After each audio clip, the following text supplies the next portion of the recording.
मंडळी, आता वळूया आजच्या चर्चेच्या मुद्द्याकडे। आपली पंढरपूरची आषाढी वारी किती वर्षापासून सुरू आहे माहित नाही, पण जिची कसलीही जाहिरात नाही, कुणाचं निमंत्रण नाही, सोशल मीडियावर साधी पोस्ट नाही, चॅटिंग नाही की कुठला व्हॉट्सअपचा ग्रुप नाही, तरीही लाखो लोक एकाच वेळी एकाच ठिकाणी शेकडो वर्ष अविरत वारी करतात। ज्या वारीची जगाला सुद्धा भुरळ पडली, जगाला अचंबित करणारी ही वारी म्हणजे डोळ्यात पांडुरंगाची आस आहे, ओठांवर अभंग आणि पावलो पावली फक्त भक्तीचा श्वास आहे। वारी चाल आहे श्रद्धेची, नातं देवाशी आणि अढळ प्रेम आहे विठोबाशी। वारी म्हणजे शिस्त, भक्तिभाव, एकरूपता, निश्चलता, सौहार्द, समर्पण आणि शरणागती। वारकऱ्यांची विठ्ठलासाठी केलेली ही तपश्चर्या आहे। वारीत कसला भेद नाही, इथं कुणी लहान नाही, कुणी थोर नाही, जात धर्म तर सोडाच, वारीत आपल्यातला मी सुद्धा नाही, इथं प्रत्येक जण माऊली आहे। पण या वारीत अर्बन नक्षलवादी घुसल्याचं सांगत एकच खळबळ उडून देण्यात आली। खरं तर वारीत नक्षलवादी घुसलेत का?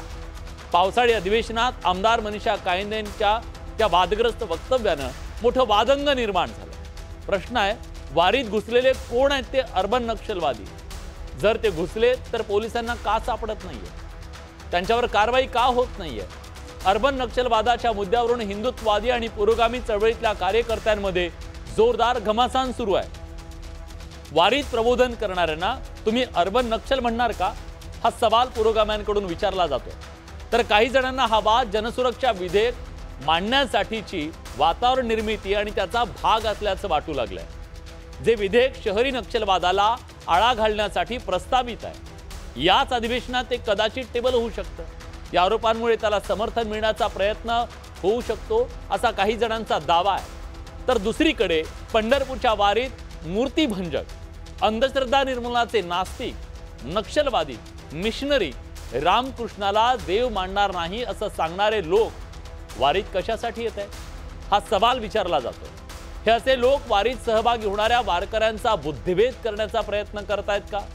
वारी आपल्या महाराष्ट्राची सांस्कृतिक, ऐतिहासिक आणि धार्मिक ओळख आहे। या सगळ्या वादानं वारीच्या प्रतिष्ठेला नख लागतंय का? प्रश्न अनेक आहे। या सगळ्या प्रश्नांची आज चर्चा करणं गरजेचं आहे, कारण हा वारकऱ्यांच्या सन्मानाचा विषय आहे। या पंढरीच्या वारीत अर्बन नक्सल घुसले। या वैष्णवांच्या मेळाव्यात देवाला न मानणारे नास्तिक संघटना यांचा शिरकाव झालेला आहे।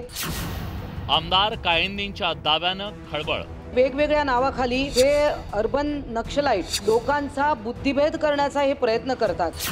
विरोधकांकडून सत्ताधाऱ्यांवर टीकेचा आसूड। संविधान याबद्दल बोलणं जर अर्बन नक्षल असेल, तुम्ही काय पूर्ण महाराष्ट्राला किंवा देशाला तुम्ही जेलमध्ये टाकणार आहात का? वारीतल्या नक्षलवाद्यांवरून राजकीय वादंग।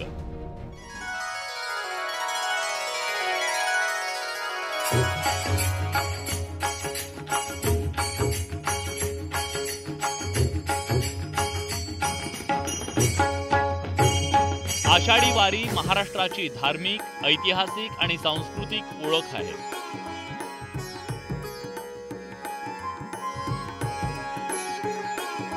पंढरीच्या या वारीत राज्याच्या कानाकोपऱ्यातून दिंड्या आणि वारकरी सहभागी होतात। वारी ही सगळ्यांना सामावून घेत पंढरपूरच्या विठ्ठलाच्या दर्शनासाठी पोहोचते। पण आता या वारीत अर्बन नक्षल घुसल्याचा दावा शिवसेनेच्या आमदार मनीषा कायंदेंनी करून एक प्रकारे खळबळ उडवून दिली। तसंच त्याचे पुरावे असल्याचं सांगत त्यांनी चौकशीची मागणी केली। गोरगरिबांचे देवस्थान असलेले, विठुरायांवर श्रद्धा असलेले लाखो वारकरी या वारीत सहभागी होत असतात। या वैष्णवांच्या मेळाव्यात अनेक दिवसांपासून देवाला न मानणारे नास्तिक संघटना यांचा शिरकाव झालेला आहे आणि अतिशय गंभीर बाब आहे। म्हणजे वेगवेगळ्या नावाखाली हे अर्बन नक्षलाइट, जशी संविधान दिंडी, पर्यावरण वारी या नावाखाली किंवा लोकायत या नावाखाली हे लोकांचा ठिकठिकाणी वारीमध्ये जाऊन काहीतरी पथनाट्य करतात किंवा काहीतरी भाषणं देतात आणि लोकांचा बुद्धिभेद करण्याचा हे प्रयत्न करतात।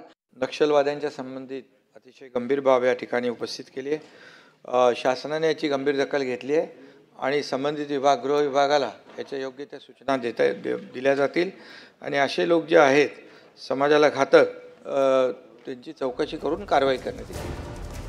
कायंदेंच्या या दाव्यानंतर त्याचे राजकीय पडसाद उमटणं स्वाभाविक होतं. आषाढी वारी भक्ती, समता आणि सामाजिक एकतेचं प्रतीक आहे आणि तिला अर्बन नक्षलवाद सारख्या संज्ञेनं बदनाम करणं चुकीचं आहे.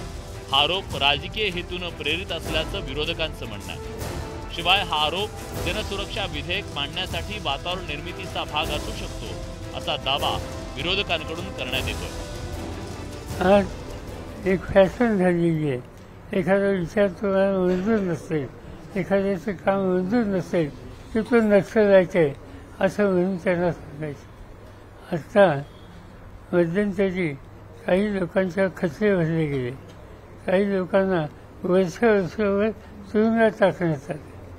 नंतर अंतिम कोर्टाचे निर्णय अनुकूल आले, पण आज राज्य सरकारकडून त्यांना जो विचार ज्यांचं काम मंजूर नाही अशांच्या विरोधी नक्षल आणि नक्षली म्हणून शिक्का मारून त्यांना एक प्रकारचं नियंत्रित करण्याचं काम हे केलं जातं आहे आणि तेच कदाचित इथं असण्याची शक्यता नाकारता येते. अशा लोकांकडे लक्ष जास्त देऊ नका. ते पक्ष इथून तिथे जाणाऱ्या लोकांकडे आम्ही लक्ष देत नाही.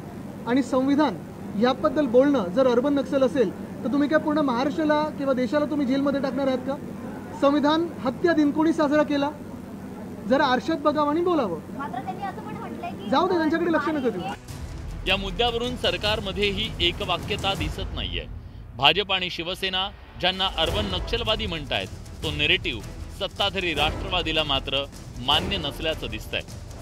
इकडे तुकोबाच्या पालखीत भिडे गुरुजीचे धारकरी घुसले, त्यावेळेस आदरणीय मनीषाताईंनी त्यावर एक चकार शब्द पण काढला नाही. धारकऱ्याची आणि वारकऱ्याची एक परंपरा कधीपासून झाली? मागच्या वर्षी माऊलीच्या पालखीमध्ये नंग्या तलवारी चालवल्या गेल्या. आणि जर काही ठिकाणी प्रबोधनाच्या माध्यमातून जर विज्ञानवादावर काही चर्चा होत असेल, ते पथनाट्य न पाहता आपण हे कसं म्हणू शकतो की त्यांनी वारकरी संप्रदायाच्या विरोधात प्रचार प्रसार केलाय? वारीत अर्बन नक्षल घुसले असं म्हटलं जात आहे. त्यामुळे हे अर्बन नक्षल नेमके आहेत कोण हे समजून घेऊया. अर्बन नक्षलवादी हे नक्षलवादी विचारसरणीला प्रत्यक्ष सशस्त्र लढाईत सहभागी न होता वैचारिक पातळीवर समर्थन देतात असा दावा केला जातो. अर्बन नक्षलवादी सामान्यतः शहरांमध्ये राहतात आणि शिक्षण, मीडिया, NGO किंवा सामाजिक कार्यात सक्रिय असल्याचा दावा केला जातो. अर्बन नक्षलवादी चळवळीला बौद्धिक आणि रसदचा आधार देत असल्याचा दावा केला जातो. सरकारच्या धोरणांवर टीका करणाऱ्या व्यक्तींना बदनाम करण्यासाठी हा शब्द वापरला जात असल्याचा विरोधकांचा दावा आहे. अर्बन नक्षलवाद हा शब्द वापरण्याबाबत सत्ताधारी विरोधकांमध्ये अनेक मतभेद आहेत. पण खरंच वारीत काही असामाजिक तत्वांनी शिरकाव केला असेल तर पोलिसांनी तातडीनं कारवाई करायला हवी. आमदारांनी केलेल्या दाव्यातलं तथ्य जगाच्या समोर यायला हवं. वारीत भागवत धर्माचा फडकणारा झेंडा अनेक शतकं डौलानं भक्तीनं फडकतोय. तिथं कुणाच्याही अजेंड्याला थारा मिळू नये हीच अपेक्षा.